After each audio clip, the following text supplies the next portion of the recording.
Selamat malam, perkenalkan nama saya Yohanes Agung Prasetyo dan pada kali ini saya akan menjawab tugas dari Pak Gregorius di pertemuan yang ke-12. Yang pertama yaitu, apa definisi dari hukuman mati? Hukuman mati adalah hukuman terakhir untuk seseorang narapidana, adalah hukuman mati yang sekaligus hukuman terberat yang dapat dijatuhkan, karena hukuman tersebut menuntut sebuah pertanggungjawaban pertanggungjawaban tersebut berupa nyawa si pelaku. Hukuman tersebut dapat dilakukan dengan berbagai macam cara, seperti hukum gantung, pancung, hukum setrum, atau hukum tembak. Kemudian alasan diberikannya hukuman mati.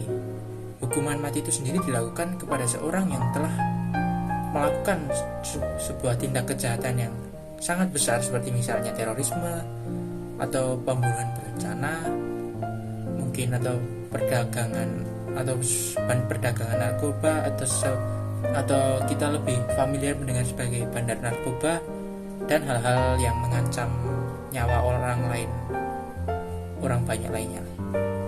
Kemudian sejarah pelaksanaan hukuman mati. Hukuman mati sudah ada sejak zaman kuno, di mana sudah dilakukan di beberapa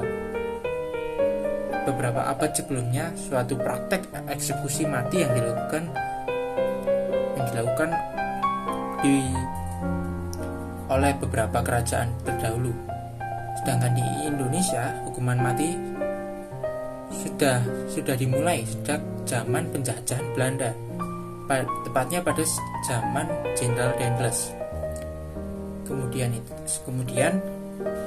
Kemudian hukuman mati berlanjut hingga pada masa saat Orde Baru dan hingga saat ini masih ada. Setelah itu, jelaskan alasan mahasiswa dan pendapat mahasiswa setuju atau tidaknya terhadap hukuman mati. Menurut saya hukuman mati, saya sendiri tidak setuju, karena hukuman mati merupakan hukuman yang menurut saya kurang manusiawi atau tidak manusiawi, karena sejatinya manusia itu hidup dan matinya sudah ditentukan oleh Tuhan, dan yang berhak mengambilnya atau mencabut nyawanya adalah Yang Maha Kuasa. Dan kita sebagai sesama makhluk hidup tidak memiliki wewenang atas nyawa seseorang, sekalipun seorang itu melakukan kejahatan yang besar.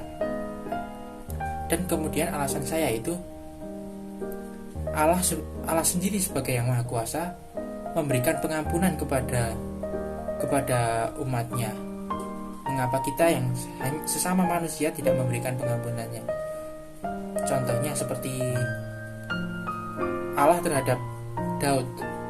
Allah seringkali menyatakan kemurahannya ketika harus menjatuhkan hukuman mati